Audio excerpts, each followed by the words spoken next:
Il Natale di una famiglia ucraina che per scappare dalla guerra ha trovato asilo in Italia.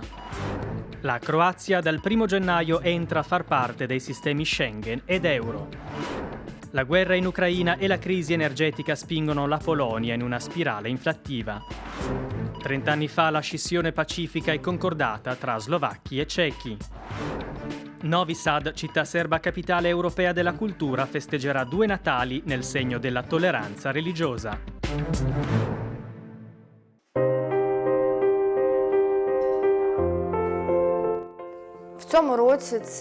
Sono triste, vorrei tanto trascorrere questo Natale con la mia famiglia e i miei parenti.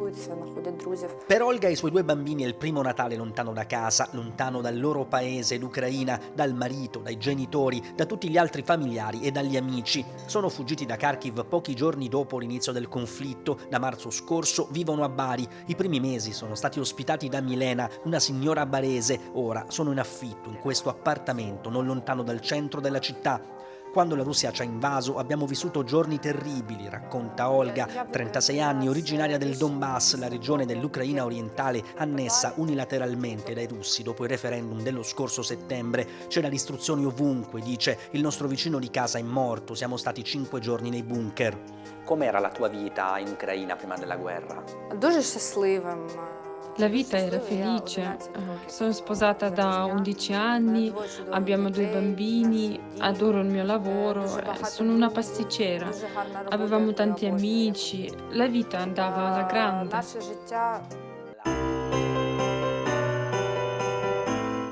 Spero che la guerra finisca presto e che il prossimo Natale saremo a casa, dice Olga, ma lei e i 2 suoi figli, Mariana e Ignat, 10 e 7 anni quest'anno, non saranno soli. Olga e la loro famiglia sono ortodossi, per loro il giorno di Natale è il 7 gennaio, ma per la festività cattolica sono stati invitati a casa dalla famiglia di Milena e in tavola non mancheranno le tradizioni ucraine.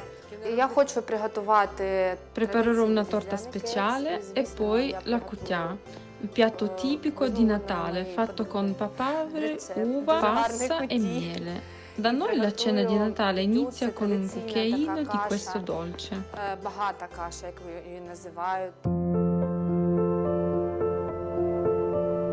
Per Olga il cruccio più grande è stare lontano dal marito. Dmytro è bloccato in Ucraina, non può lasciare il paese come tutti gli uomini ucraini, è un ingegnere e sogna di ricostruire Kharkiv, riconquistata dalle forze di Kiev. A Bari, Olga ha frequentato un corso di formazione in pasticceria e ha trovato un lavoro nel settore. In Puglia si sono ambientati subito e si sono innamorati del clima. Adoro l'inverno a Bari, è fantastico. Non c'è la neve. Adesso in questa nuova casa siamo contenti e i bimbi vanno a scuola. Mariana e Ignat frequentano la 5ª e la 2ª elementare, stessa scuola. In pochi mesi hanno imparato l'italiano e hanno scoperto l'amore per la musica. La pianola ha imparato a suonarla qui o in Ucraina? Qui però da sola. Non sono andata in scuola di musica, non ho fatto niente. Ho pensato che è una buona idea studiare da sola e provare a fare il pianoforte. E questo pianoforte mi ha regalato mia amica. Ignat invece va a scuola di chitarra, una delle sue grandi passioni. Calcio, chitarra e judo. Anche Olga sta studiando l'italiano. C'è qualcosa in italiano che vorresti dire? Sì, certo. Buon Natale, cari amici italiani. Grazie per la vostra ospitalità.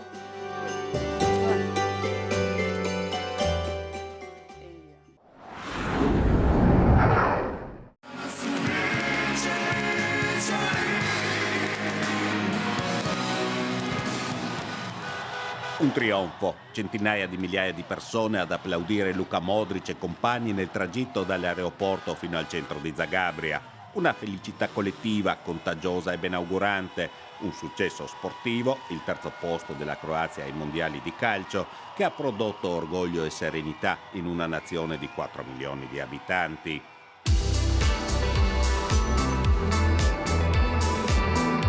Non è solo il calcio però che in questi giorni innesta serenità nel dibattito pubblico a Zagabria.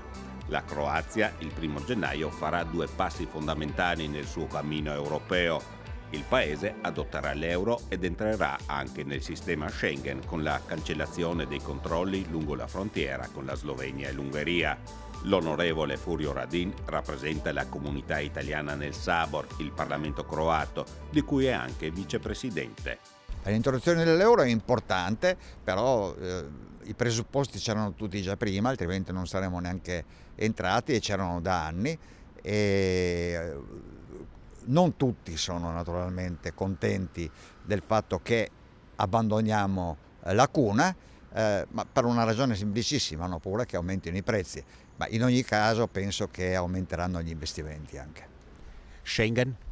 Per quanto riguarda Schengen, simbolicamente è importantissimo per tutto il paese. La caduta di Schengen, di questo ultimo confine, è importante perché ci avvicina di più a quel mondo occidentale del quale la Croazia ha sempre affermato di appartenere. Ma il mercato di Zagabria come ha reagito? Se la pensione è misera, siano euro o cune, per me è lo stesso. Peggio di così non può essere, sono sicuro che sarà meglio. I prezzi sono già espressi sia in cune sia in euro. La Banca Centrale ha fissato il tasso di conversione, un euro vale 7 cune e 53. Secondo i consumatori è però già scattata la speculazione sui prezzi, che in novembre sono aumentati del 13%, aumenti non giustificabili solo con il rincaro dei carburanti. Sarà bene, i cambiamenti ci sarebbero stati anche senza l'euro. Vivremo come abbiamo vissuto fino ad ora. Per noi giovani sarà un cambiamento. Ho paura che faremo i conti solo con il valore nominale e 50 euro non sono 50 cune. Molto più convinto e positivo il giudizio per l'entrata della Croazia nel sistema Schengen. I controlli di confine rimarranno solo lungo la frontiera con la Serbia, la Bosnia e il Montenegro, mentre saranno aboliti al confine con la Slovenia e l'Ungheria e nei porti e negli aeroporti. Abbiamo raccolto alcuni pareri tra i viaggiatori al posto di confine di Castelvenere in Istria, persone che quotidianamente attraversano la frontiera tra la Croazia e la Slovenia. Sarà più facile, un progresso per noi che lavoriamo passando ogni giorno il confine. Qui ci sono sempre file, è già da troppo tempo che stiamo aspettando che tolgano questi confini. Ottimo, non ci saranno confini, non dovremo più perdere tempo. Benissimo. La cancellazione dei controlli di frontiera ha una valenza simbolica straordinaria per la comunità italiana dell'Istria e di Fiume. Per quanto riguarda noi italiani, ci avvicina di più all'Italia, dunque alla nostra madrepatria culturale, che per noi è stata sempre un valore. Ci saranno ricadute economiche per la comunità italiana in Istria? Col tempo sì, perché penso che aumenteranno gli investimenti in Croazia, e aumentando in Croazia aumenteranno, se vogliamo, anche di più in Istria, che è una delle regioni più sviluppate della Croazia. La Croazia è entrata nell'Unione Europea nel luglio del 2013.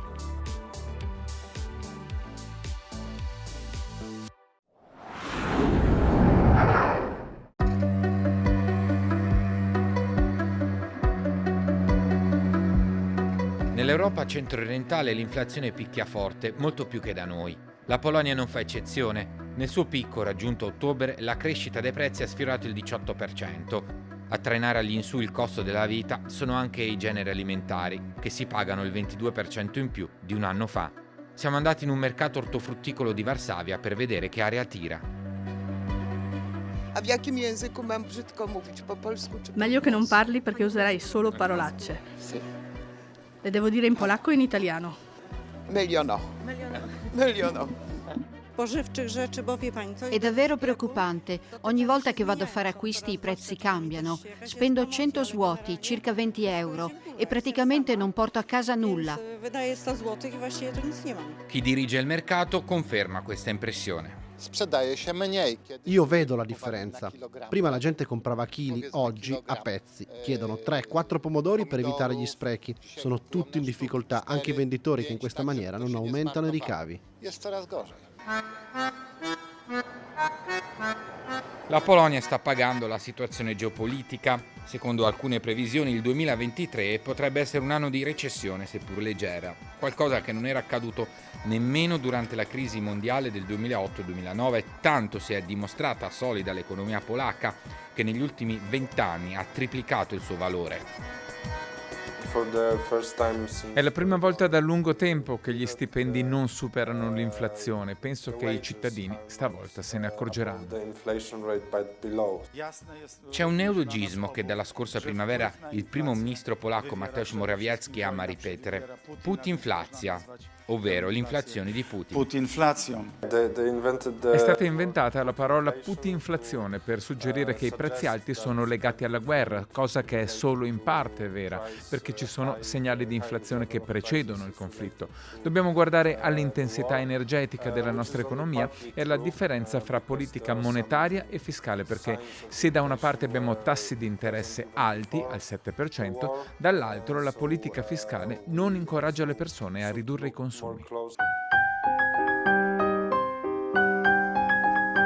Sussidi e bonus messi in campo dal governo aiutano la popolazione, in particolare la più povera, ma si teme che possano alimentare l'inflazione. L'economia è il maggior rischio per il partito di governo e conservatori di diritto e giustizia in vista delle elezioni dell'autunno 2023. La guerra di Putin in Ucraina ha peggiorato le condizioni, ma a differenza di alcune opinioni pubbliche europee, i polacchi sostengono compattamente le sanzioni contro la Russia. Entriamo in un piccolo bistrò vegano di Varsavia. Parlando con il gestore, capiamo perché l'inflazione non si ferma facilmente. Gas ed elettricità sono raddoppiati. Siamo in difficoltà con i costi delle verdure e dell'olio. Ho dovuto aumentare i prezzi un po', ma se le materie prime continueranno ad andare su, allora dovremo ritoccare ancora i listini.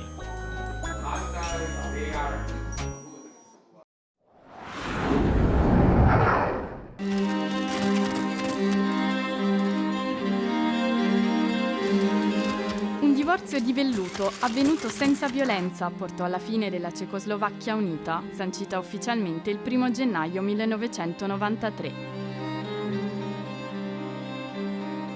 Ma su quali siano i motivi che hanno portato alla dissoluzione del piccolo Stato unitario fondato da Tomasz Masaryk sulle ceneri dell'impero asburgico resta ancora il dibattito. Separarsi era un destino inevitabile per una coppia con poco in comune oppure un processo voluto più dalla classe politica che dai cittadini?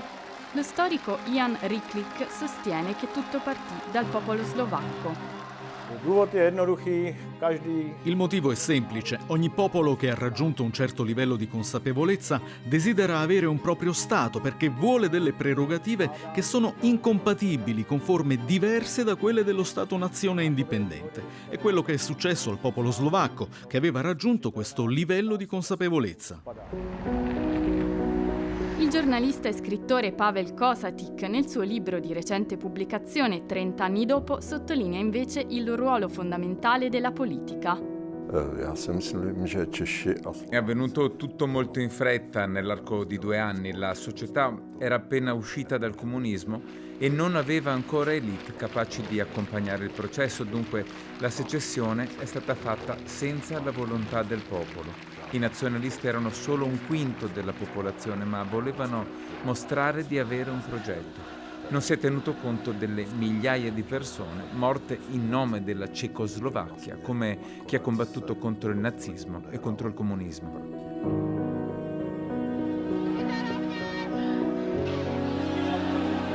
Con la fine del comunismo nel 1989, le strade di Repubblica Ceca e Slovacchia iniziano a dividersi. Riemergono le differenze, in particolare nello sviluppo economico, con la Slovacchia più povera. In questo terreno un grande peso hanno avuto le decisioni dell'allora primo ministro slovacco Vladimir Mečiar e del suo omologo ceco Václav Klaus. La divisione venne realizzata attraverso negoziati tra i due, l'accordo venne sancito dai 2 parlamenti senza che fosse convocato un referendum, il cui esito, almeno in Boemia e Moravia, sarebbe stato incerto. Nel gennaio successivo la Cecoslovacchia era già un paese diviso, una secessione consensuale che non fece rima con guerra, come accaduto nella ex Jugoslavia. Lo scenario jugoslavo qui non è mai stato un rischio reale perché i cechi non hanno mai sentito gli slovacchi come parte del loro Stato, ma come un'appendice separata. La frontiera tra i due era quella tra Regno di Ungheria e Regno di Boemia, quindi ben definita, non c'erano territori contesi. Lo Stato ceco non ha mai preso in considerazione un intervento militare. Oggi i cittadini di Praga sembrano rimpiangere il vecchio Stato unitario. Era una buona cosa la Cecoslovacchia. L'hanno voluta dividere, Mečiar e Klaus. La secessione non è stata una buona scelta perché Cecchi e Slovacchi hanno sempre vissuto insieme e creare frontiere artificiali è stato un male. La decisione è stata presa contro il volere del popolo. Fortunatamente è andato tutto bene. Tra Repubblica Ceca e Slovacchia restano ancora forti legami, ma culturalmente i due popoli si stanno allontanando. I rapporti diplomatici vanno bene, ma a livello di popoli c'è distanza. Gli slovacchi hanno ancora interesse per la Repubblica Ceca perché è come se fosse un ponte verso l'Occidente. I cechi invece hanno perso interesse per la Slovacchia, che è rimasta una destinazione turistica come le altre. Addirittura ora in Repubblica Ceca si doppiano i film slovacchi. Gli anziani non ne avrebbero bisogno, mentre i giovani sì. Loro non ricordano nulla della Cecoslovacchia.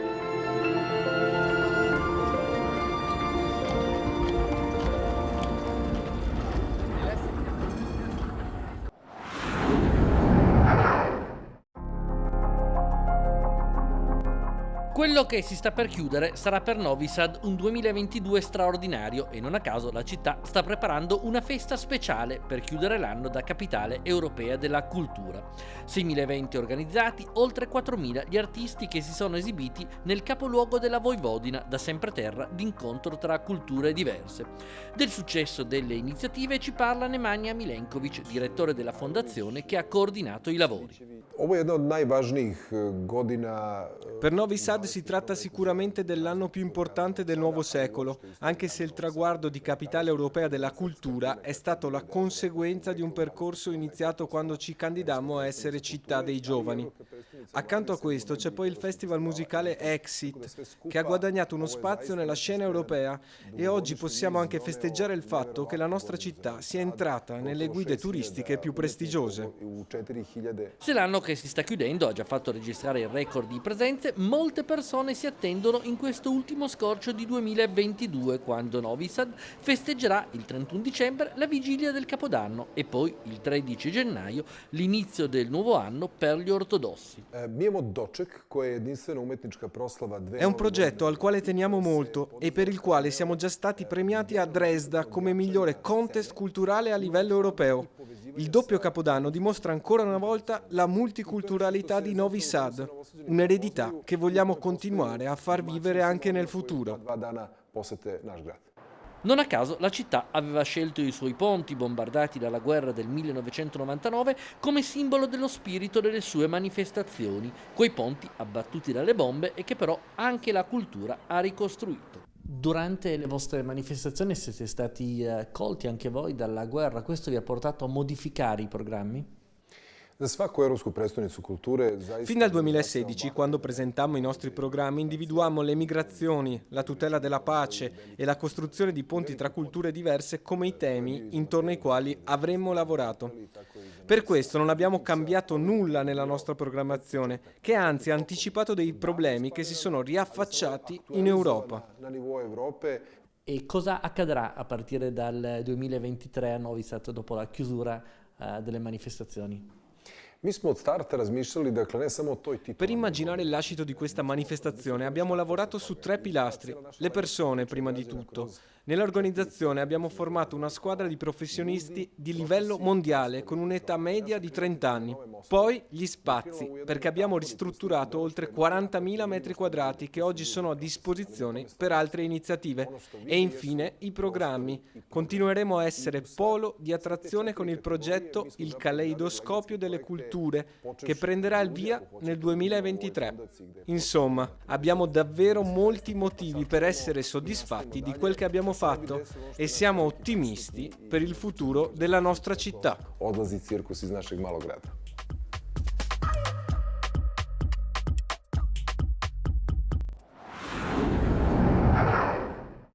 нашей стратегии.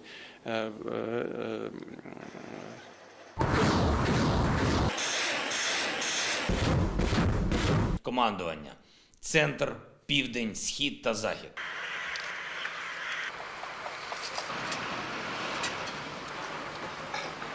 Fratelli e sorelle, io vi dico, si soffre tanto in Ucraina, tanto, tanto.